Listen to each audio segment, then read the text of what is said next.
Okay, we're back. Our best materials during the break when the commercials run. But you were telling me about your condo association or something. What was that about? Yeah, I'd like to hear. This is a neighborhood association. It wasn't condos. It was a little neighborhood.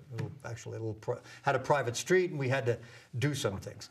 And according to the bylaws, we had some. I was on the board, and we had some very limited power. You had to approve plans to meet certain guidelines for new houses because they wanted all the houses to look snazzy, and then we had to collect money and escrow it for this little private road that we had, and that was about it. That was only authority we were given.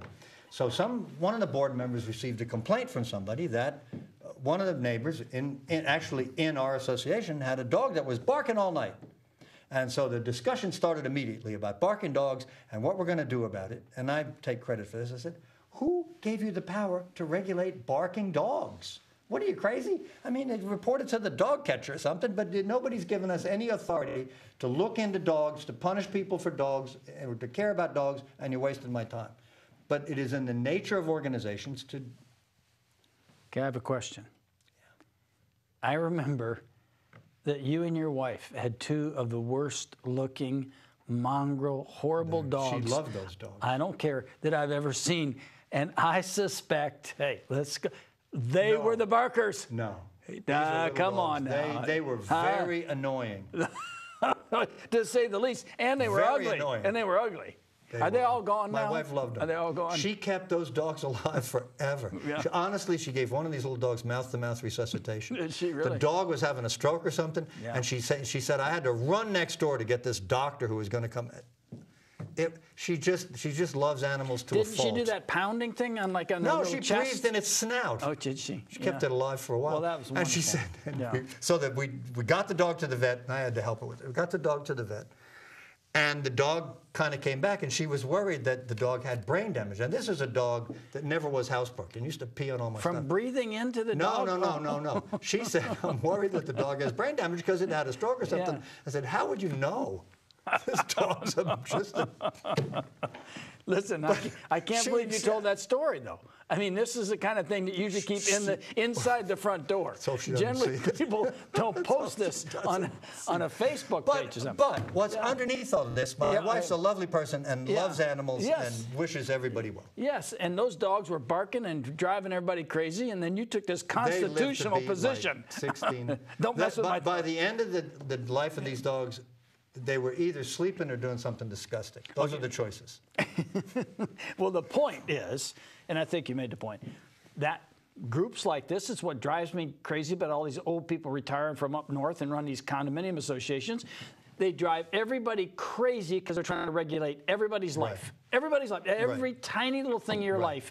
And they're all in these condos all over the place. Your placemat outside your door is too colorful. Well, you got to restrict that. Or a thing on your blinds, or not the right color, or something on your balcony offended somebody from the South Bronx or something. You know, my view is, why don't you go back up north? What are you doing down here anyway? I mean, I don't know. You probably don't agree with that. Very balanced view. No, I don't agree with that. You actually... Why, you think people who don't come from the north are always reasonable? Yeah, I do. Okay, good. Generally, that's what we have. That's the common denominator of Southern people. They have a sense of balance and realism and fairness and everything. And people come down. Really? I told you about the bumper. Watch Deliverance? I told you about the bumper sticker, right? We don't care how you did it up north. I love it. That's a good bumper sticker. That's one of my favorite bumper stickers. We don't care how you did it up north. You don't like it, go back. That's what we tell these people. For people from the north. I know. Florida wouldn't be much. All right. You know? What a portion of the French people are pessimistic about the future? Oh, you told me this. Yeah. It's high. 70%. As they should be. But I'm saying you'd be comfortable if you lived in France then. Because you're kind of pessimistic about the future, aren't you? I am somewhat pessimistic about the future if Obama gets reelected, Rank of China among global beer producers by volume. Well, I'd say one.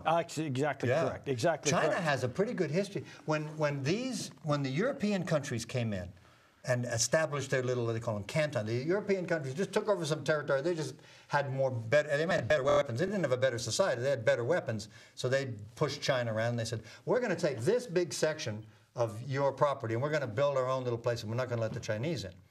And the Germans had good beer.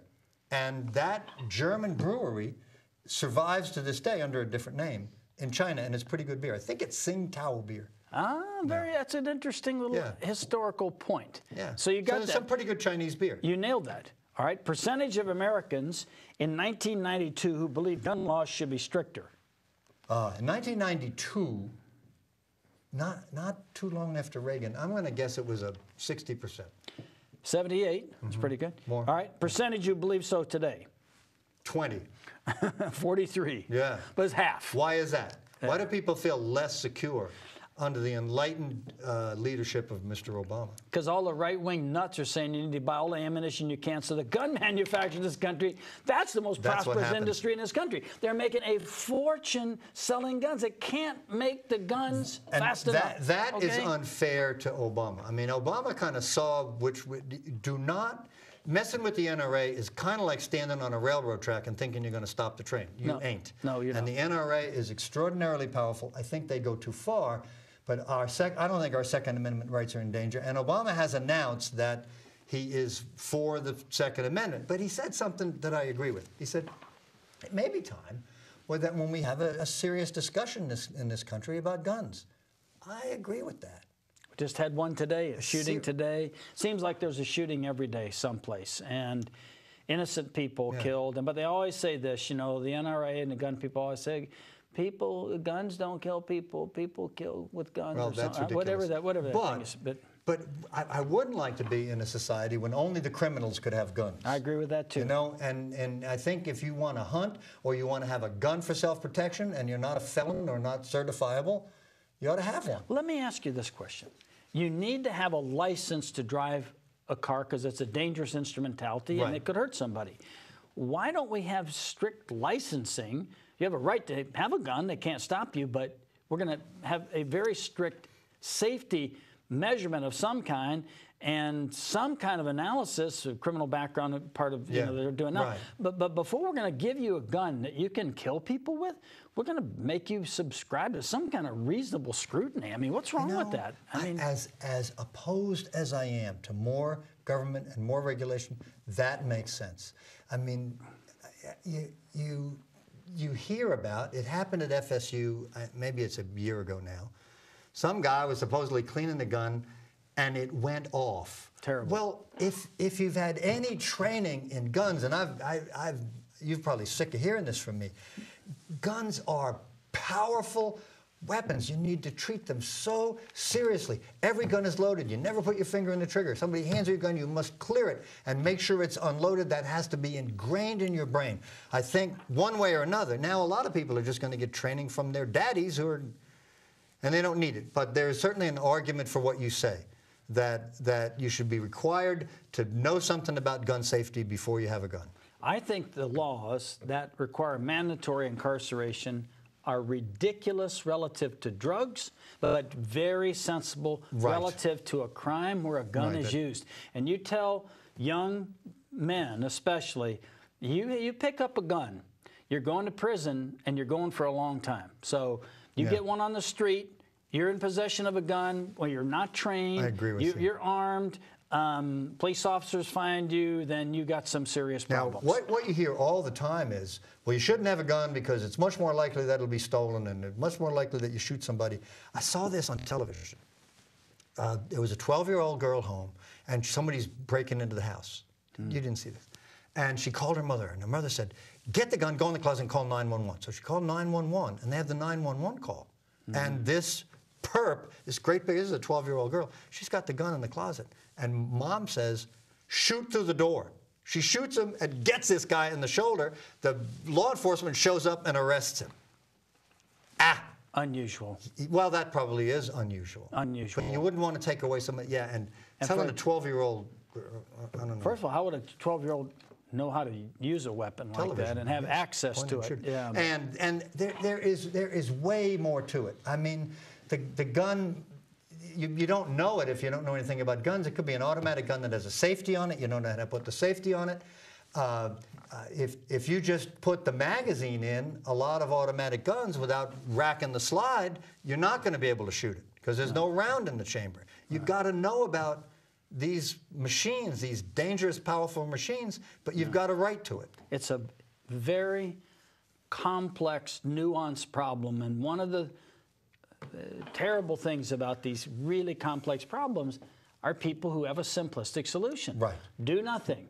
We have a right to bear arms. Fine. Everybody has a right to have a gun. We want open carry. That moronic idea that you can walk into restaurants, everybody's got a gun strapped to their side. I mean, it's just what so... about concealed carry? I mean, they're problems. They're nuanced. Or you can have it concealed, but the laws used to be, I guess this comes from the Wild West, if you were going to carry a gun, you had to carry it openly, and you couldn't conceal it. You could, you know... Everybody had to know you Everybody had a gun, and everybody had to know you had the gun. You couldn't be sneaky about it. That would empty out a restaurant pretty fast, don't you think? I guess. There are pictures from...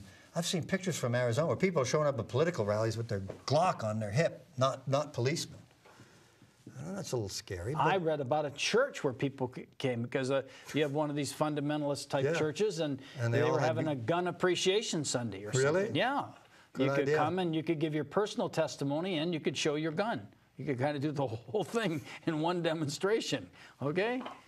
Well... Do you think churches, by the way, do you think these preachers, anybody, ought to be able to have, in an organization, have tax exemption, forget what religion is, doesn't make any difference, ought to have tax exemption for the revenues they receive when they use the pulpit and the facilities of the church or sanctuary, or cathedral or a mosque or whatever to make political statements and advance. No, they shouldn't. Political now candidate. they believe they should have it both ways. There was some kind of a protest, but as long as I remember, it's been our law that if you are a political organization, if you're proselytizing for political candidates, fine, do that. But you're not getting a tax exemption for it. I'll tell you something. And so churches are not, but they've been skirting the law for years. They have voting guides, and they're talking about, well, you know, why don't you send a message to people who aren't godly, and because they like, you know, they basically tell people who to vote for, and kind of skirt the law.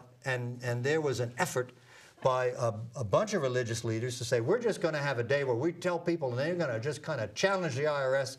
Well, you shouldn't have it both ways. You want the tax break, but you don't want any of the restrictions that come with it. Pick one.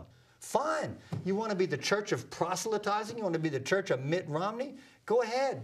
Yeah. You don't get a tax break. One of the things that bothers me about these churches that do it, I'd be all-inclusive, synagogue, mosque, whatever, is they subscribe to a high standard of ethics based on their religious teachings, their sacred books or whatever, and yet they do something that's dishonest because it violates the Internal Revenue Service restrictions. So they are engaged in dishonest conduct, and they do it in a number of ways. Render to Caesar what is Caesar's. Obey, I mean, most of the mainline churches teach you obey the civil laws, whether you like them or not. You're a citizen of the country.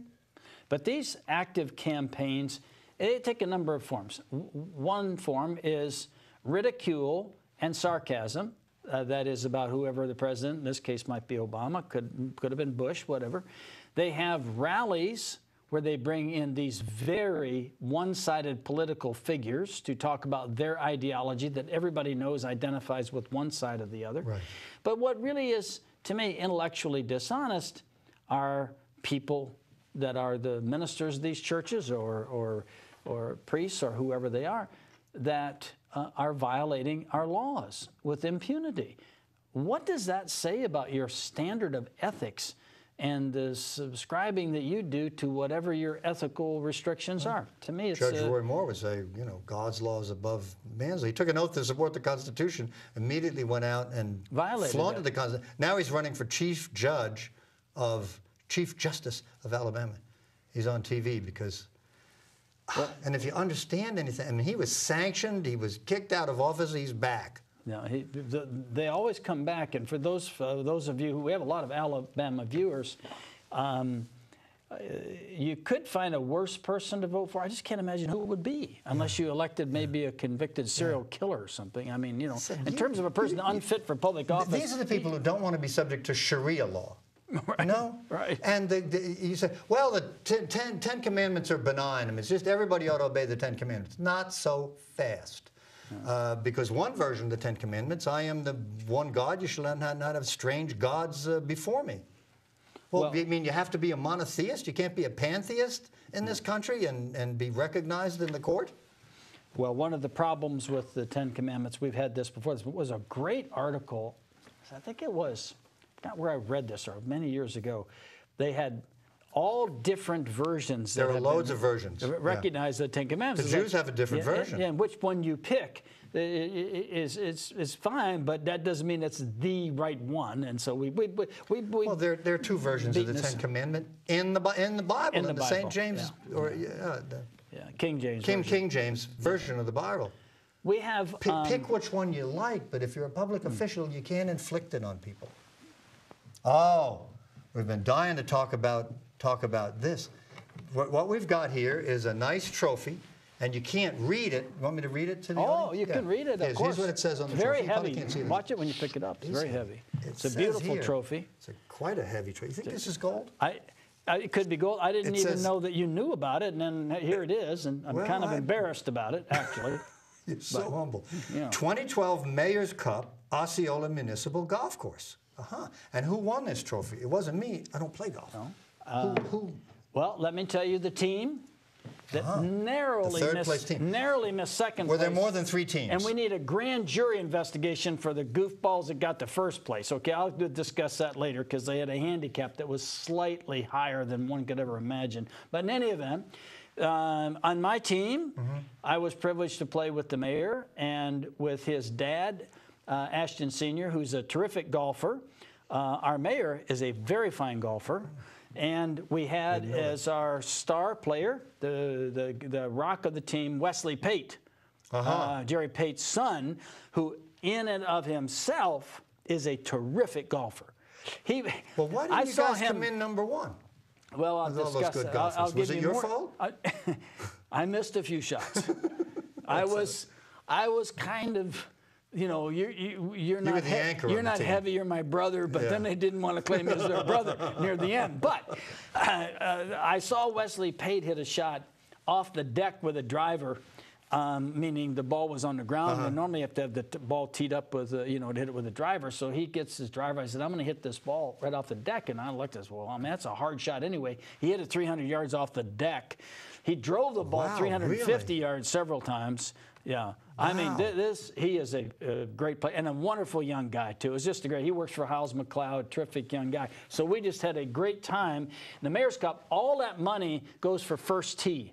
So we raised a lot of money for First Tee. And what is First Tee? First Tee is a wonderful program that teaches young people about golf. And the great thing, kids that wouldn't have a chance otherwise.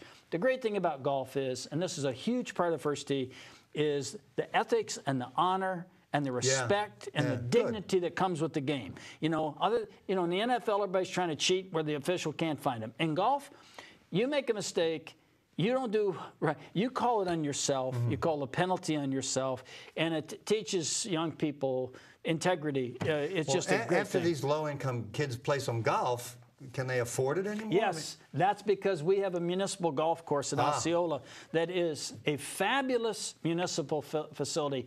And Ashton, with his staff, Adrian, and everybody working out there, they have jacked up the support of Osceola Golf Course. And it is really good. We had a great time.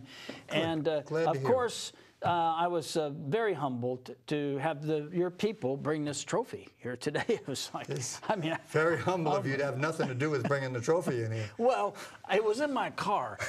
But of course you had to. Yeah, but I don't know who actually brought it in and put it up here. But let's move this, kind of keep it right in the middle if you don't mind. All right, we're going to take a short break. We're going to be right back with some other sterling observations here.